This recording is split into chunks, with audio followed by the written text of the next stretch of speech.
샬롬! 저는 단국대 법학과 20학번 조수연 순장입니다. 다들 중간고사가 정말 얼마 남지 않았을 텐데요. 저도 사실은 다음 주가 중간고사랍니다. 시험 공부 때문에 몸도 마음도 분주하고 피곤하겠지만 풍삼과 함께 계속되는 창세기 묵상 속에서 오히려 말씀을 읽는 재미가 배로 더해지길 소망합니다. 오늘 본문은 노년이 된 아브라함의 모습으로 시작합니다. 나이가 많아 늙었지만 여전히 아브라함은 하나님께서 주시는 복을 누렸습니다.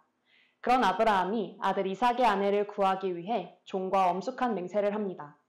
아브라함은 그동안 인생을 살아오며 자신으로 하여금 이루고자 하시는 하나님의 계획과 그것을 이루기 위해서 믿음의 족보를 이어가는 것의 중요성을 알았을 것입니다. 이방 족속과 결혼하는 것은 그들이 섬기는 우상으로부터 자유로울 수 없습니다. 그래서 아브라함은 가나안 족속의 딸이 아닌 고향 자신의 족속에게서 아내를 택하라고 합니다. 노년이 되어서도 하나님의 복을 받는 삶을 살아가고 있는 아브라함은 후손에게까지도 구별되어 살아가게 하려는 순종을 보여줍니다. 그러나 종은 걱정이 되었는지 질문합니다. 여자가 따라오지 않으면 어떡하냐고요. 하지만 아브라함은 완고합니다. 여자가 따라오지 않아도 아들 이삭을 그곳으로 데리고 가지 말라고 오히려 못을 박습니다. 그리고 오히려 하나님의 예비하심을 굳게 신뢰하는 모습을 보여줍니다. 아브라함은 나를 고향에서 떠나게 하신 하나님이 내게 하신 약속을 이루셨고 또 앞으로도 이루어 가실 하나님이심을 고백합니다.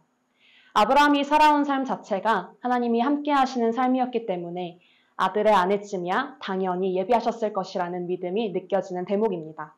아브라함의 완고하고도 확신이 넘치는 믿음의 고백 속에서 종 역시 엄숙하게 맹세합니다. 그리고 모든 좋은 것을 가지고 떠나 나홀의 성에 도착합니다. 물을 기르러 나온 여인들을 보고 종이 제일 먼저 했던 것은 바로 기도였습니다. 종은 주인이 찾는 아내를 알아볼 지혜와 순조롭게 만날 수 있는 은혜를 구합니다. 사람의 기준으로 집안 배경을 물어보는 것도 아니고 외모와 지혜를 시험하는 것도 아니었습니다. 종은 하나님께서 예비해 두신 사람을 알아볼 수 있는 하나님의 눈을 구하는 기도를 드립니다.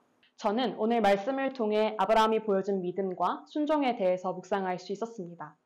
아브라함은 그야말로 자신으로 하여금 복을 받게 된다는 것이 무엇인지 명확히 알고 있던 사람이었습니다.